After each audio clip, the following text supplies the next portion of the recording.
Mahindra Scorpio diesel variant காரில் AC cooling வரல, வெறும் வெக்க காத்தா வரும்னு சொல்லி கஸ்டமர் நம்ம கேரேஜுக்கு எடுத்து வந்தாங்க.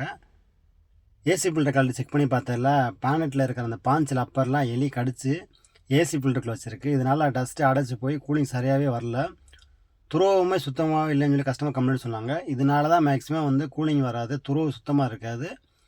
பேனட்டை திறந்து பார்த்தோம்னா அதில் உள்ள அந்த பாஞ்சில் உள்ள அப்பர் ஃபுல்லாமே எல்லாத்தையும் எலி கடிச்சு எல்லாமே உள்ள டேஷ்போர்டில் வச்சுருந்துச்சு.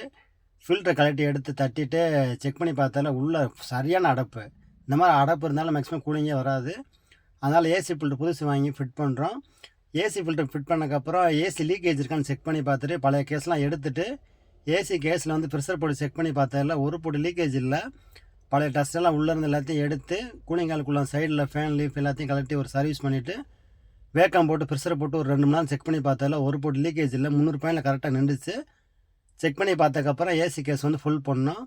ஏசி கேஸ் வந்து ஃபுல் பண்ணக்கப்புறம் மறுபடியும் ஒரு செக் பண்ணி பார்த்துட்டு சென்ட்ரல் செக்கை பார்த்தோம். Oil, coolant oil, power steering oil. ஏன்னா மேக்ஸிமம் என்கே மோட்டார்ஸ் வந்தாலே சின்ன வேலைனாலும் சென்ட்ரல் செக்கை பார்த்து அமுச்சு விடுவோம். செக் பண்ணி பார்த்துட்டு ஏசி கேஸ் ஏற்றி ஃபுல் பண்ணக்கப்புறம் வண்டி ஸ்டார்ட் பண்ணி செக் பண்ணி பார்த்தோம். ஃபஸ்ட் கிளாஸாக இருந்துச்சு. அது போக மீட்ரு வச்சு செக் பண்ணி பார்த்தோம். கரெக்டாக ஏசியிலேருந்து 30லேருந்து 15 பாயிண்ட் கடைசியில் 5 பாயிண்ட்டுக்கு வந்துருந்துச்சு. ஏசி ஃபஸ்ட் கிளாஸாக இருந்துச்சு. ஒரு 10-15 கிலோமீட்டர் ஓட்டி பார்த்துட்டு கஸ்டமருக்கு கொடுத்தேன். கஸ்டமர் சாட்டிஸ்ஃபைடாக இருந்தாங்க. இந்த வீடியோ பிடிச்சா நம்ம சேனல் லைக் பண்ணி ஃபாலோ பண்ணி வச்சுக்கோங்க. தேங்க்யூ.